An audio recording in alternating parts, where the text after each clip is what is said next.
I lived for about 3 years in the US, and I pretty much saw it all. I saw what it meant to live there.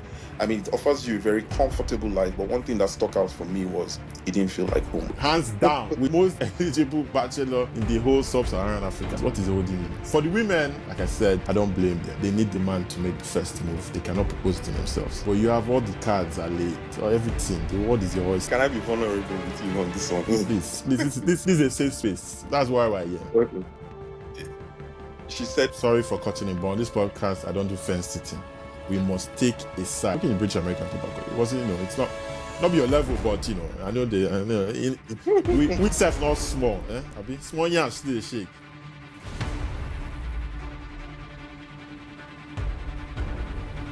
Boom! Welcome to First Take. This is a very special edition. You know why? Because I've got my big bro in the house. I still can't believe you made me do this, man. You know how camera shy I can be, but yeah, we are. Let's get cracking. Let's see how far we go with this new career. I don't take it for granted. Just appreciate you for coming on. Speaking of career, No. Thanks for having me. Thanks for having me. That's where we start from. Career. I'm going to play a game of this or that, but the twist with this one is we need to try and answer the same way. So I'm going to give you two options, and then let's see how much in sync we are, and if we are really brothers or not. Okay. So it's going to be cut across career, Japa, politics, business, and maybe relationship. Okay. So random questions, and that will be the whole episode. Okay. So first one I have is on career is Gen Z or millennials in the workplace. Okay. So we're going to choose one. So I'll just do a small countdown and then let's go. So 1, 2, ready, go. Millennials. Yeah. That's obviously biased because we're 2 millennials. So Gen Zs are like clearly. I mean, I think that was obviously a biased question, naturally. But if I would say this, I think the typical negative stereotypes we have about Gen Zs is not really in my experience. I've actually really enjoyed working with them. Yeah, I have, honestly. I've had very pleasurable working experiences with all the Gen Zs I've worked with.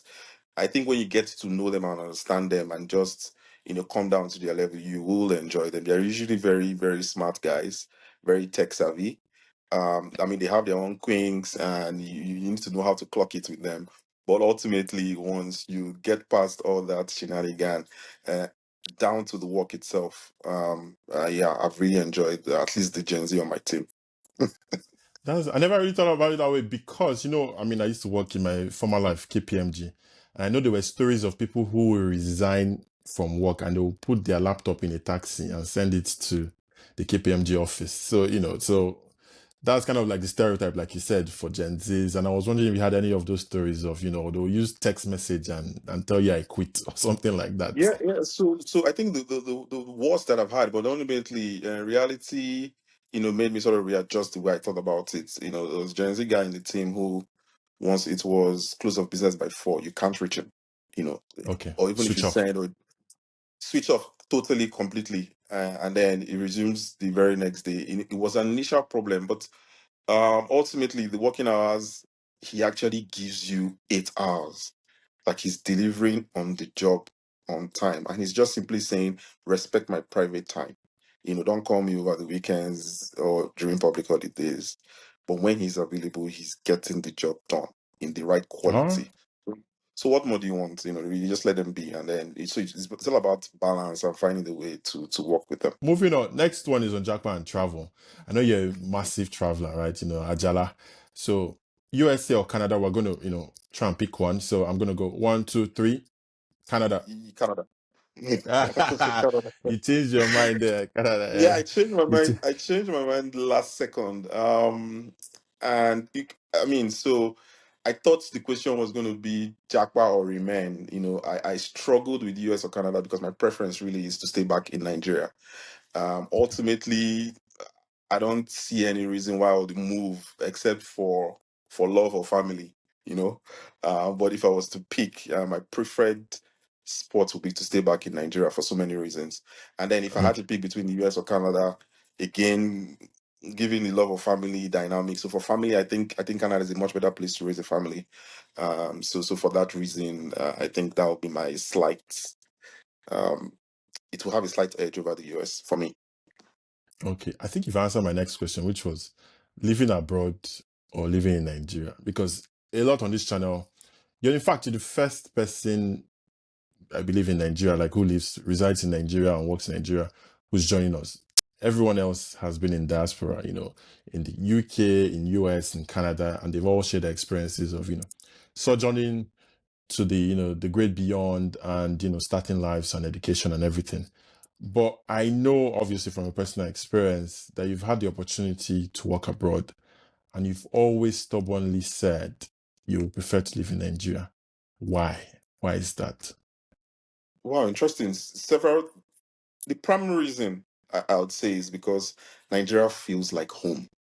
Okay. I'll tell you for free that majority of those who prefer the abroad, yourself including, and all your friends, and the reason why most people jackpot, myself inclusive, because here, like you rightly said, once upon a time I was on the jackpot train, and there was nothing you could tell me I needed to leave the country. At that point in time, for economic reasons, it makes sense to want to jackpot. Nigeria has so many things that work against it in that sense. So for bright minds, that's why you have this talent drain. I mean, if you really have something to offer, and Nigeria, the system in Nigeria is not allowing you to sort of, explore those potentials you have and allow you, sort of benefit from them, then for economic reasons, it just makes a lot of sense to want to leave the country. And that was also my Mhm. story at the time. But having spent, finally jackpot, and I thought that was the end of the story, and I lived for about 3 years in the US. And I pretty much saw it all. I saw what it's meant to live there. I mean, it offers you a very comfortable life. But one thing that stuck out for me was it didn't feel like home, unfortunately. You know, you could really earn a very decent living and live very comfortably, but I just missed home. And so for me at the time, I knew that my ideal world would be a scenario where I had opportunities back home that afforded me a certain standard of life, that allowed me to earn to a certain extent that I could afford to travel the world and see the world. And so for me, that's really what the best scenario was: to work and live at home, earn as much as would allow me see the world. And that's the kind of life I've been living. All right, balling. I can just hear, there's no catching, catching, you don't guide. That's according to it Yeah, yeah. social media go say. It, Yeah. it, You don't guide. But it's all good. um there's a lot to break down because like you, so I went when I was young. I mean, this, I was 17. I went, first time on a plane, went to Sheffield. And like you, I'm not sure. I was the first time I was at home. I think I've said it previously on this platform that that was the first time you feel like there's a limit to how much people will care for you and love. Like there's nobody's your family, but like you're just out on your own in a different land. And I really felt homesick. And then I came back. But guess what? After many years in Nigeria, I rejackpad. I think we've coined a new word, rejackpad. So there's jackpad, go first. There's jackpad. Now The there's Jackpot that is rejackpad, coming back, which is me. I think I'm Jackpot. and in that second missionary journey, I think it's the wave we talked about. You talk about the brain drain and all that kind of good stuff. It wasn't just me. So it wasn't just, oh, I'm the one that was hungry eating for it. So, like I said, almost all the friends on this platform left around the same time. The one that really amazed me were people who were settled, like married men in their 40s, probably 50s, starting again in Canada, starting again in the UK, going abroad, just because these were high. You talked about high paying jobs. I was working in British American Tobacco. It wasn't, it's not your level, but I know we self not small, Abi small yams still shake and and there were people had houses, they sold their houses, they were renting it, like they sold properties just to take that plunge. And if you ask them, they'll say kids and they'll say other things. So it just begs the question, and I know why. The reason I'm saying that is I understand your positioning. I'm just saying light, security, good roads, sanity, just rule of law, roughly speaking. We know there are exceptions, really. I'm just saying, doesn't that appeal to you? Is that feeling of being amongst your people and being home and being first class citizen, is that so strong to outweigh all these other benefits I've just talked about? Just really briefly before we move on to other things. I think those are very strong reasons to want to, immigrate. But I think you mentioned the strongest amongst all the things you mentioned was family, kids. Unfortunately, I did not have that. And I mentioned that earlier that that's one reason that I would actually reconsider. But in terms of everything else, I don't think so. I think Nigeria is really what you make of it. And if you have means, you can create the sort of society environment and circle that you really want. And you are insulated from most of the concerns that you've raised. Plus, like I said, the day you crave, those other experiences, you can go get it and come back. So Hmm? so so that's what Just I would say. catching flights. All right, just catching flights, not catching feelings. But who knows? Maybe we'll get into the feelings now. So let's switch gears a bit and move to a different category, relationships, right? So again, Okay. this or that. I'll give you two options. Let's see if we can clock the same answer. Okay, singlehood or married life. One, two, three, ready, go. Married. Married life. Well, obviously, I don't have a choice in this case, but Yeah. You had a gun to your head on that one. it was it was there. I mean, jokes apart. Obviously, I feel that way strongly. And previously you said, okay, children will have made you reconsider kiniko. Again, I put this to my previous guest, who was the most eligible bachelor in the UK. Now I'm talking to someone in Nigeria who, hands down, without any doubt, is the most eligible bachelor in the whole sub-Saharan Africa, as far as I'm concerned. So, what is the reason? What is holding you? For the women, like I said, I don't blame them. They need the man to make the first move. They cannot propose to themselves. But you have all the cards are laid, or everything. The world is your oyster, like you said. You can sunset in Shanghai and do whatever you want in Beijing. So what is Can I be vulnerable with you on this one? please, this is a safe space. That's why we're here. Okay. She said no. I guess it's the simpler way of putting it. Ewo, Yeah. ewo. So Hey, so you know we how need to you. bring her on the pod. She needs to come and share her story.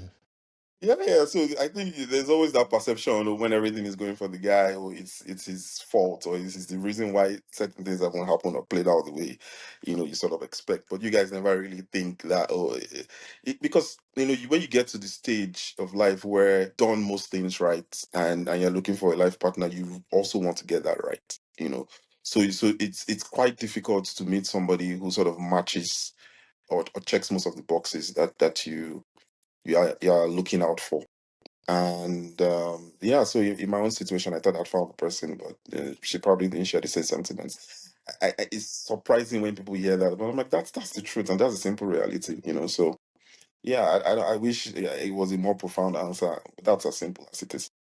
No, it's all right. It's fine. It's I'm sure everything will work out, but it's what it is. It's your truth, right? And you're vulnerable, and we appreciate that. All right, let's switch gears to business and investment, right? I know you're a very business savvy guy. So again, I'll give you two options, and let's see if we can pick one. So being risk averse or being risk hungry or risky. Okay, so one, two, three. Averse. Risky. Ah. It's still risky. Averse. I No. guess, I guess the stage of life for me, I can, risk it all or throw in the caution. Well, no, okay, when I was single, when I was alone, when it was all me, yes, I feel just roll the dice. But I guess now as a family man, with a, wife and child, even the way I drive now, self don't reduce. When I did run Lagos Ibadan Expressway before, now 200, 220, but now I have to stick to the limits. So yeah. So I why I you risk totally averse? I totally agree with you. I think the stage in your life sort of determines how you approach investments and all of that. And I think I'm at a stage where I think I even borrowed my investment sort of strategy from current company I work with, which is for every investment decision, you look at security first. Security is the most important thing you should consider, followed by liquidities. The day I need the money, how quickly can I get it? And then before you even begin to think about profitability. And unfortunately, um, the sort of investments that guarantee you, those things it simply means that you have to be sort of risk averse. I think so. I've just imbibed that. That's just been me. But I think I've gotten to the point where I've now agreed or convinced myself that there's a certain portion, of my income that I can afford to take a bit of more risk in. Okay. And that was also realization there. So it's 25% at most, is what I would recommend. So Okay. for those of us who are a bit risk averse, you can Mm-hmm. set aside about 25% to just dabble into some what you might consider risky ventures, because I took stock of certain investments that I wouldn't even touch some 10 years ago, to sort Mm-hmm. of do a check to see where those things would have, landed me today. And I regretted not taking those decisions 10 years ago. So I was like, what better time to start than now? Mm. So Yeah. I mean, and all of those things you have to do it, in a calculated manner anyway. Yeah. But Mm-hmm. yeah, I would seriously encourage, if you have the means, set aside maybe 25% and double out of your comfort zone. But when you're doing that, also do that very consciously, try and do a lot of research, talk to experts, your friends, just your network, and see and get the best advice you can in, and also double, which is what I'm currently doing. All right. All right. Fair answer. Last question on this section, Yeah. and similar to the business vein. In starting a business, again, we're going to pick, right? So when you want to start a new business, would you rather go with friends or business associates? Okay. So are you going to go with, best friends? Oh, my guy. Or will you go, a business acquaintance or associate? So friends or associates. Okay. That's the two options we have. So 1, 2, 3. Business associate. Associates. Okay. so we're aligned on that one. This one is tricky because there's a school of thought that says if you can't go to business with your friends, so is it a stranger you go into business with? Is it someone that can just, cut and run and no emotions and know everything?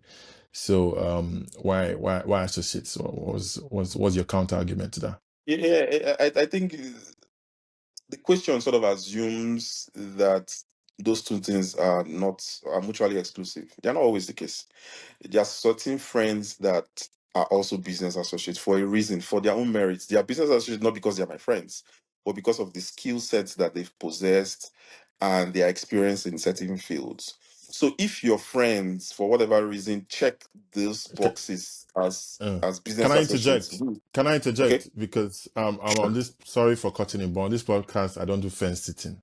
We must take a side, and I just detected my radar just picked up a potential they can be. Who says they are not? So my point is, let me give you a life example. Okay. If you either want to do business, you have two options: your best friend, your guy, whoever it is, Is the or best friend competent in the business that we're considering? That's the factor that you must lay on the table. he's equally as competent as a stranger. Okay. Okay, Okay. so let's say I don't know how to make this real now. Maybe No, real no, no. estate, You've right? answered my Okay. question. All right. Leave it at Yeah. that. So Fine. it's Yeah. it's equal. So the reason I ask this question is people will tell you don't mix business and pleasure. You will spoil the relationship. People want to go at different levels, and I mean, there are so many stories. I don't think I have a personal story, but I've heard of people who they were very good friends, just very good friends, and then money Can you ask came. your question again? I think now you're the one. Your question is clear. Can you ask it again so I answer? So it's in starting a business. Would you either go with a friend? So you have a friend option, best friend option, competent A everything, competent best or friend option, yeah, or yes, competent. a The competent person, stranger. Yeah. if it's the person is a businessman, is a competent businessman, if he's a lawyer, is a program, whatever it is, he's just as competent as the other person. Like that's not the differential. The differential is not that the competence level equal. It's just would you do it with someone that you don't have any emotional feelings with, or that person that that okay, I know this person rich house now, my guy from 20 years, 30 years. I guess that's the question. So if I was to answer that question, then I'll go with my best friend. And I'm not saying Okay. this. I think I have practical experience. I have a very close friend who I've Okay. worked with So for. okay, real examples, okay? Real Okay. example, I mean, 15 years. In fact, we joined PwC together while when as fresh of college, and we pretty much grew professionally together. We became managers. I told you about the US. We went to the US together, And Mm-hmm. the interesting thing is, as we speak, I'm in business with him, but we're best friends still. So he Okay. currently consults He for never me cast currently. now. He never cast Nah, yet. no, no, so that's the point. The reason why that would be an easy pick is, one, you're friends. Two, you respect and recognize his competence in the field. So beyond the professional relationship, there's a personal touch that also comes to bear that you can't, price in dealing with a stranger. So I don't need to break any sort of barriers in reaching this person, in explaining exactly what I want to achieve, and in finding the best way to get it. And I'm sure that I'm getting the best quality, of what, because I truly respect the competence in the field and what he brings to the table. So I think for me that would be a no-brainer. Where people miss it is they go for family. That's the Nigerian problem that we currently have. You see people bring Imam Madu, people that are totally clueless, they have no business in the field, or you shouldn't even partner with just because they are a relation or a friend.